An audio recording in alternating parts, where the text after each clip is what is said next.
Tanding yaksa ingkang neka wonten ing Majapahit Gusti Patih.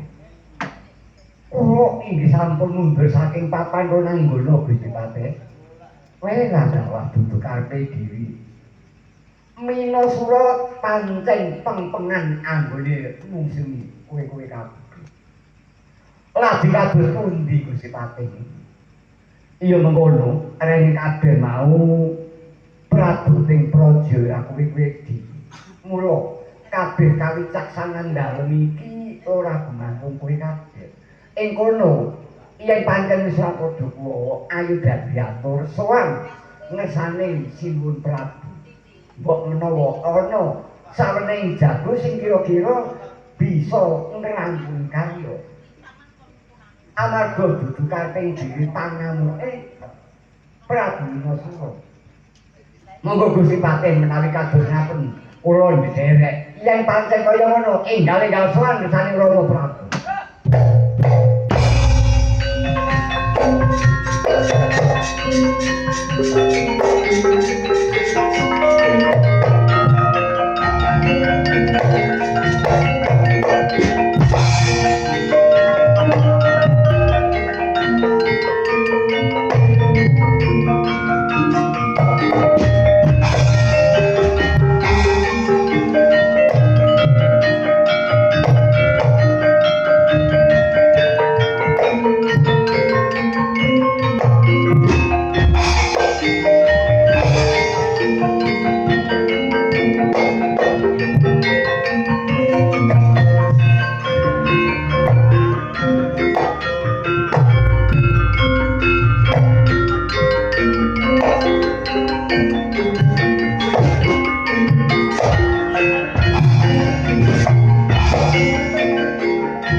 Sawising kabeh para mau nggone padha nolak yaksa-yaksa saka ing samudra dasar. Apa wis pancen padha kendhangaken. Walani ingkang dereng saged mangsulaken tiyang-tiyang saking samudra. Yen pancen kaya mangkono Kakang Patih Gajah Anggun. saya ora tentrem suasana ing keprabon Majapahit. Wah, inggih. Waton tiang-tiang samudra jasa tasih ndamel keruh. Pertambu boten dadi kelampan remji. Kaya ana bocah bagus. Coba takonono Kakang Rekyana Patih. Bocah bagus wayah wayahe ora kanthi tinimbalan. Lan tenane sapa mburi sangka desa ngendi yen bisa yen kutha saka kutha ngendi. Nuwun sewu. Sadereng lan sak sampunipun kula matur sinuwun. Kula menika lari saking dusun Sunggingan. Kula Bambang Rubangkara. Namung sungkem kula katur sinuwun Prabu. Ya, ora bakal ngilangake marang serat kasusilan. Pak Tampa Bekti kuwi pangestu ingsun kedadi tampaning Rubangkara. Inggih nyemikani dawuh. Apa kamu kowe bakal nindak ana ing Prabu?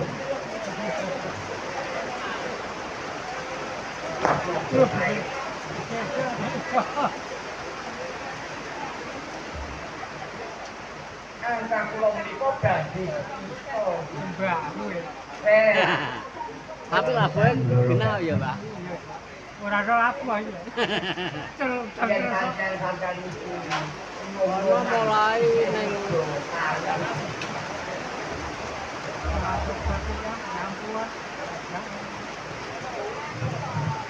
Wadem. Wadem Mas, wadem. ora ana lagi lamun kita anggone padha kepengin dadi rai pantono. Dinuwun apa kakang? Ora kudu dino iki ana samune lomba mangkang. Perlu to karepe yo bakal ingsun tampa kakang Patih Jambang. Gus kula wonten dawuh pangan Patih.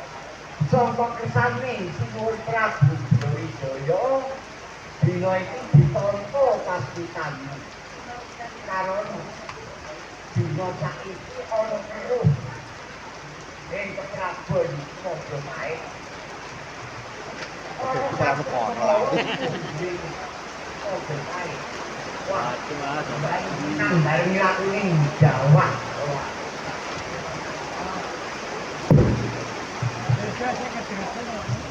Ning ngene iki ra rendeng ngono pantes. Inspirasi aku sejak moro malah ibu. Yang paling kaya ngono. Ngaku. Moro ing mengkone yen pancen wis ora lulu dibatuk meneh.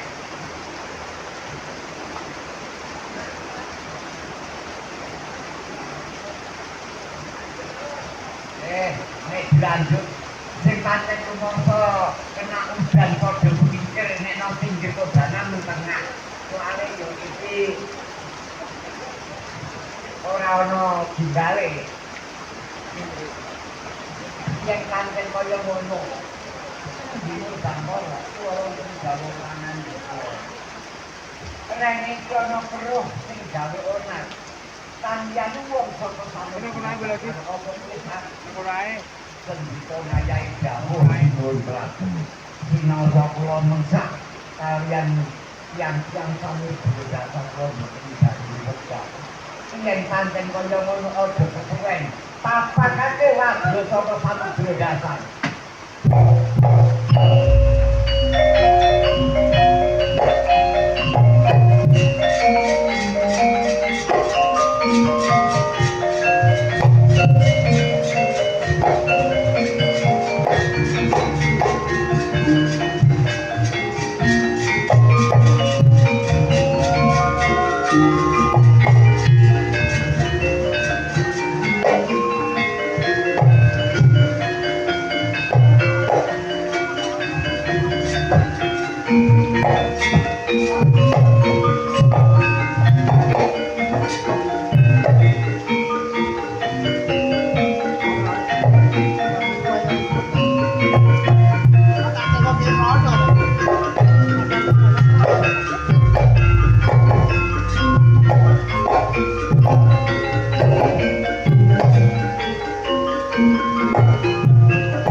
Thank